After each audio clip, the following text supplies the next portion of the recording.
After 6 days, Jesus took with him Peter, James, and John, the brother of James, and led them up a high mountain by themselves. There he was transfigured before them. His face shone like the sun, and his clothes became as white as the light. Just then there appeared before them Moses and Elijah, talking with Jesus. Peter said to Jesus, Lord, it is good for us to be here. If you wish, I will put up 3 shelters, one for you, one for Moses, and one for Elijah. While he was still speaking, a bright cloud enveloped them, and a voice from the cloud said, This is my son whom I love. With him I am well pleased. Listen to him. When the disciples heard this, they fell face down to the ground, terrified. But Jesus came and touched them. Get up, he said. Don't be afraid. When they looked up, they saw no one except Jesus. As they were coming down the mountain, Jesus instructed them, Don't tell anyone what you have seen, until the Son of Man has been raised from the dead. The disciples asked him, Why then do the teachers of the law say that Elijah must come first? Jesus replied, To be sure, Elijah comes and will restore all things, but I tell you, Elijah has already come, and they did not recognize him, but have done to him everything they wished. In the same way, the Son of Man is going to suffer at their hands. Then the disciples understood that he was talking to them about John the Baptist. When they came to the crowd, a man approached Jesus and knelt before him. Lord, have mercy on my son, he said. He has seizures and is suffering greatly.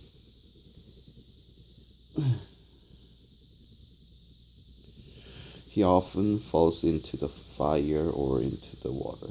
I brought him to your disciples, but they could not heal him.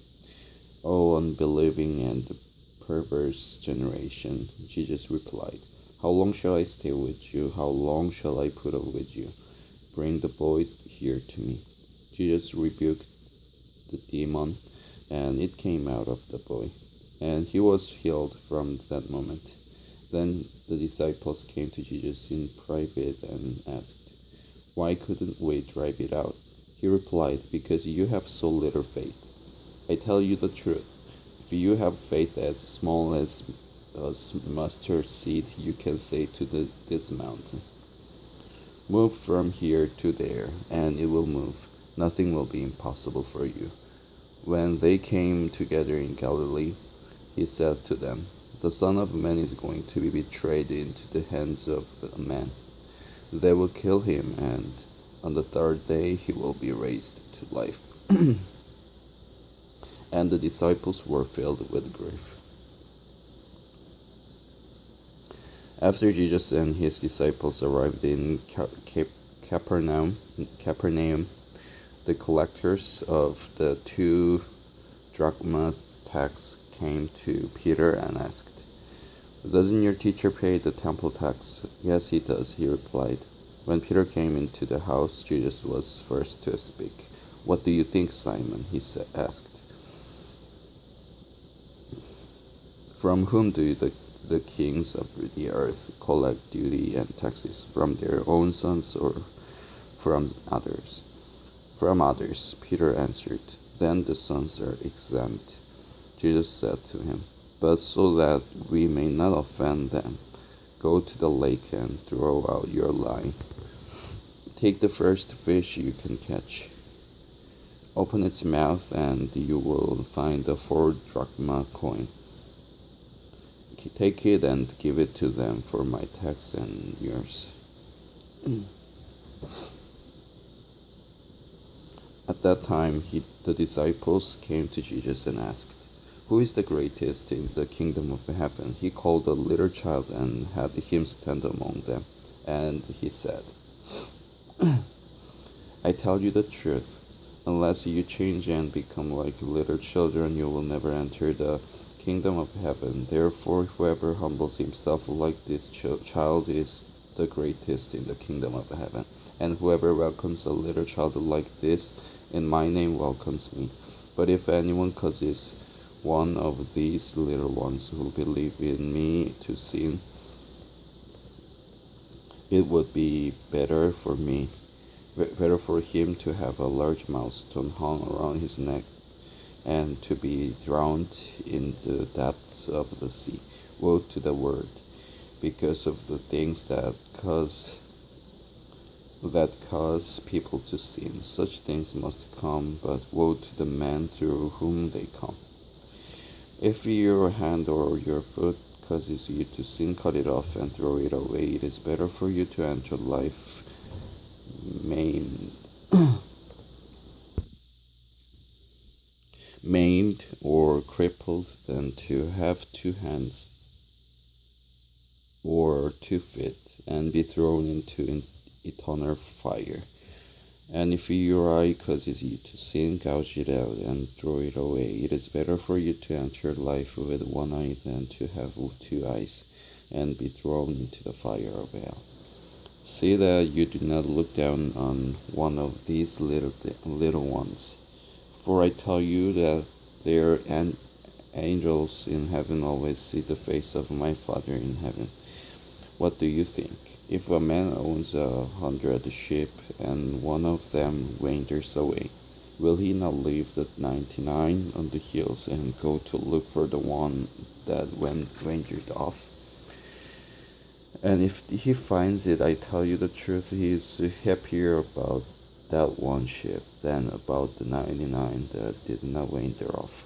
In the same way, your Father in heaven is not willing that any of these little ones should be lost. If your brother sins against you, go and show him his fault, just between the two of you. If he listens to you, you have won your brother over. But if he will not listen, take 1 or 2 others along, so that every matter may be established by the testimony of 2 or 3 witnesses. If he refuses to listen to them, tell it to the church. And if he refuses to listen even to the church, treat him as you would a pagan or a tax collector.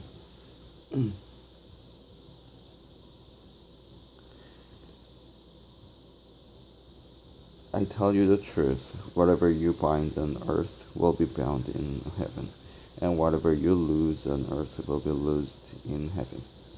Again, I tell you that if 2 of you on earth agree about anything you ask for, it will be done for you by my Father in heaven.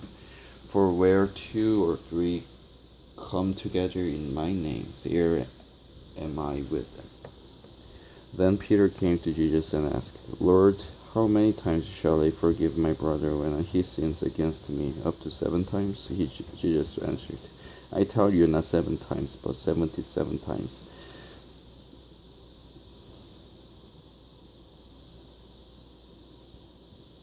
Therefore the kingdom of heaven is like a king who wanted to settle accounts with his servants. As he began the settlement, a man who owed him 10,000 talents was brought to him. Since he was not able to pay, the master ordered that he and his wife and his children and all that he had be sold to repay the debt. The servant fell on his knees before him. Be patient with me, he begged, and I will pay back everything. The servant's master took pity on him, canceled the debt, and let him go. But when the servant went out, he found one of his fellow servants who owed him 100 denarii. He grabbed him and began to choke him. Pay back what you owe me, he demanded. His fellow servant fell to his knees and begged him, Be patient with me, and I will pay you back. But he refused. Instead, he went off and had the man thrown into prison until he could pay the debt. When the other servants saw what had happened, they were greatly distressed and went and told their master everything that had happened. Then the master called the servant in. You wicked servant, he said. I cancelled all that debt of yours because you begged me to. Shouldn't you have had mercy on your fellow servant just as I had on you? In anger, his master turned him over to the jailers to be tortured until he should pay back all he owed. This is how my heavenly Father will treat each of you unless you forgive your brother from your heart.